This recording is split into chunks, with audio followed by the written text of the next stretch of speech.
Assalamualaikum warahmatullahi wabarakatuh. Perkenalkan, nama saya Denny Irawan. Saya dari Fakultas Teknik Industri. Di sini saya akan mempresentasikan tugas besar 2 manajemen pemasaran. Pada kesempatan kali ini saya akan membahas tentang segmentasi, target, serta positioning dan bauran pemasaran serta strategi pemasaran pada perusahaan Gojek. Oke, kita masuk slide selanjutnya. Profil perusahaan. Gojek memulai perjalanannya pada tahun 2010. Didirikan oleh Nadiem Makarim dengan layanan pertamanya yaitu pemesanan ojek melalui call center. Pada saat itu, Gojek hanya mempunyai armada 20 orang pengemudi. Kemudian, pada tahun 2015, seiring dengan berkembangnya teknologi dan kebutuhan, akhirnya Gojek mendapatkan dana investasi sehingga dapat meluncurkan aplikasi berbasis Android dan iOS untuk menggantikan proses pemesanan tradisional menggunakan call center. Kemudian Gojek berkembang pesat setelah menambah 3 layanan dalam aplikasi, yaitu GoRide, GoSend, dan GoMart. Oke, masuk pada segmentasi dan target pasar. Di sini saya akan membahas ada 4 kategori. Yang pertama adalah kategori pertama yaitu demografis. Pada demografis ini segmentasinya kita ada umur, gender, income, education, marital status, group information, dan ethnic background, dan occupation. Oke, bisa kita lihat pada tabel, pada umur kita mengincar 15 sampai 40 tahun. Kemudian gender laki-laki perempuan, income dari 3 juta hingga 20 juta. Untuk latar belakang pendidikan yaitu kita mengincar SMA, S1, S2, dan S3. Kemudian untuk status marital status yaitu kita mengincar orang yang sudah menikah dan yang masih lajang. Oke, lanjut ke ethnic background. Ethnic background kita mengincar semua etnis dan untuk pekerjaan kita juga mengincar ada pengangguran, guru, artis, dokter, mahasiswa, arsitek, karyawan, polisi, manajemen, dan pejabat. Oke, masuk ke segmentasi yang kedua yaitu geografis. Di sini kita geografisnya mengincar seluruh Indonesia. Kemudian yang ketiga ada psikografis. Di dalam psikografis ini ada activities, interest, values, dan lifestyle. Aktivitasnya sendiri ada yang hike mobile, yang slow mobile, bekerja dalam kantor, bekerja dalam alam, dan petualangan. Untuk ketertarikannya yaitu belanja, online shop, mengendarai, kuliner, masak, berolahraga, pergi bersama kawan-kawan, bernyanyi, traveling, dan kecantikan. Nilai value-nya sendiri adalah hemat, boros, royal, kita target di situ. Kemudian untuk lifestyle kita ada glamour, thrifty, simple, humble, dan ekonomis. Oke, pada behavior atau tingkah laku di sini kita keuntungannya adalah kita mengincar kecepatan, layanan, kualitas, dan harga. Kemudian peristiwa penggunaan kita mengincar target kita adalah acara biasa dan acara spesial. Untuk tingkat penggunaannya sendiri yaitu pengguna ringan, pengguna sedang, pengguna loyal. Untuk tingkat loyalitasnya sendiri adalah biasa saja, sedang, kuat, dan sangat kuat. Oke, masuk ke part positioning. Dengan berslogan "Pasti Ada Jalan", Gojek hadir menjawab persoalan yang dirasakan oleh masyarakat kota. Karena Gojek hadir dengan berbagai macam kemudahan. Berawal dari layanan transportasi, sekarang aplikasi Gojek memiliki lebih dari 20 layanan yang menjadi solusi buat tantangan sehari-hari. Dan Solve sendiri menjadi simbol yang mengingatkan kita semua kalau Gojek punya berbagai solusi untuk setiap situasi, memberikan customer power untuk melewati keribatan sehari-hari. Pengingat bahwa di balik setiap tantangan pasti ada solusi untuk melewatinya. Karena dengan Gojek pasti ada jalan. Oke, masuk ke bauran pemasaran atau marketing mix. Di sini saya akan menjelaskan yang pertama adalah produk.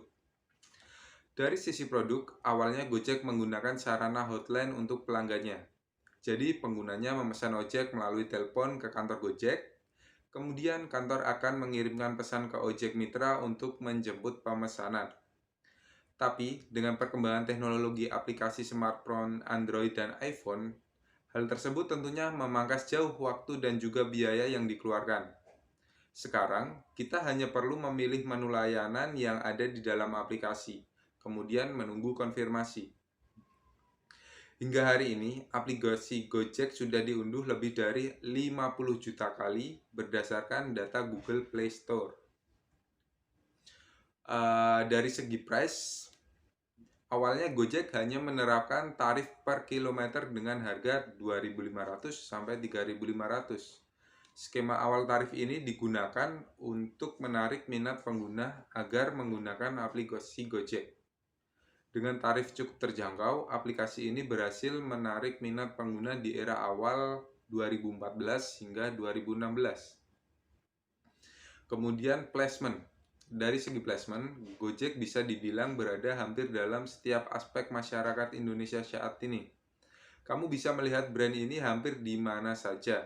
Di smartphone, TV, spanduk, reklame, stasiun MRT, bahkan di merchant-merchant yang menjadi mitra. Kemudian people. Dari segi people, Gojek memiliki orang-orang yang memiliki kompetensi yang sangat tinggi. Sebut saja sang pendiri, Nadiem Makarim, yang berhasil menjadi Menteri Pendidikan dan Kebudayaan di pemerintah saat ini. Selain itu, dengan menggunakan banyak talent dengan latar belakang pendidikan dari luar negeri, menjadikan Gojek menjadi sebuah perusahaan dengan budaya perusahaan yang sangat terbuka dan maju. Promotion. Kegiatan promosi yang dilakukan oleh Gojek sangat luas dan menyeluruh. Mulai dari digital hingga produk placement di video klip sudah mereka lakukan.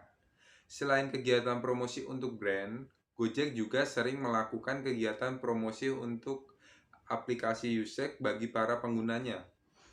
Cara yang sering dilakukan adalah dengan memberikan voucher dan promo terbatas untuk pelanggannya. Oke, masuk ke part e-commerce dan pemanfaatan internet. Gojek saat ini menggunakan sebuah sistem teknologi dengan basis cloud computing, dengan menggunakan internet sebagai pusat dari server data untuk pengolahan data.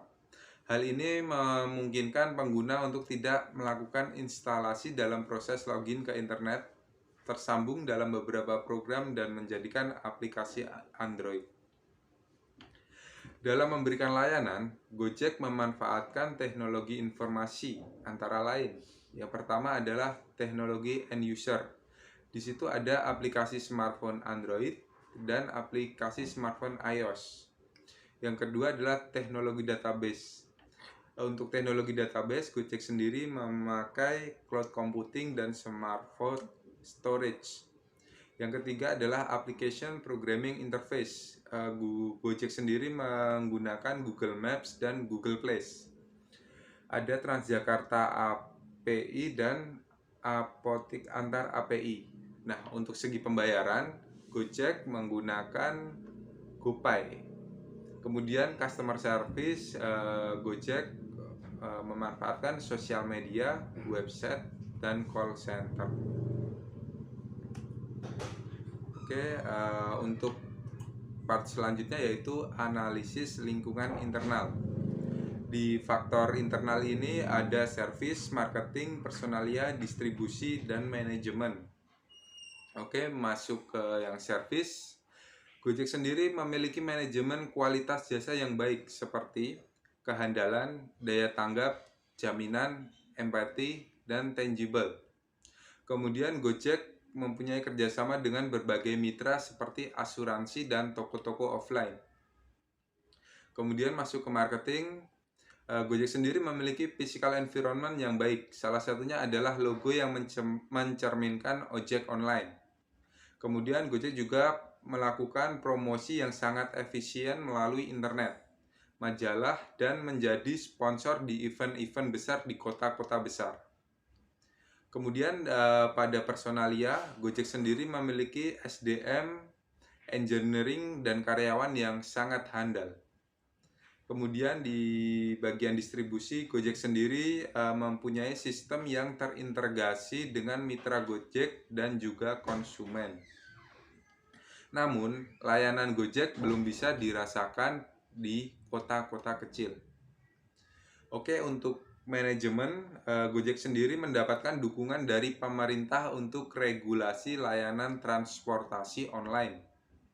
Kemudian namun SOP pelayanannya masih sangat belum jelas, kurang sosialisasi kepada konsumen, dan jaminan asuransi untuk tiap jasanya baik layanan Gojek, GoSend maupun GoFood yang tidak jelas.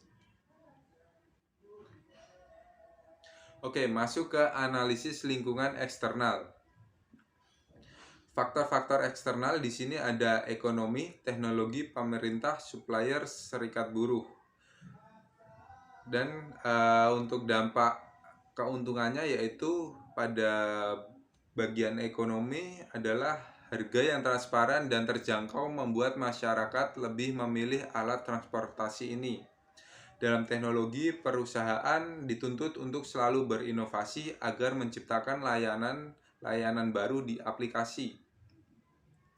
Kemudian dalam segi teknologi, Gojek juga menciptakan aplikasi yang aman untuk penggunanya.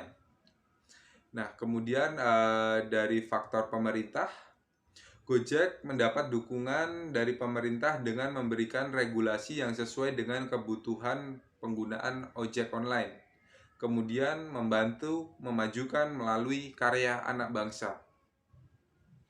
Dari faktor suppliers, Gojek semakin banyak supplier yang bergabung dengan Gojek, maka semakin besar kesempatan Gojek bekerja sama dengan masyarakat luas.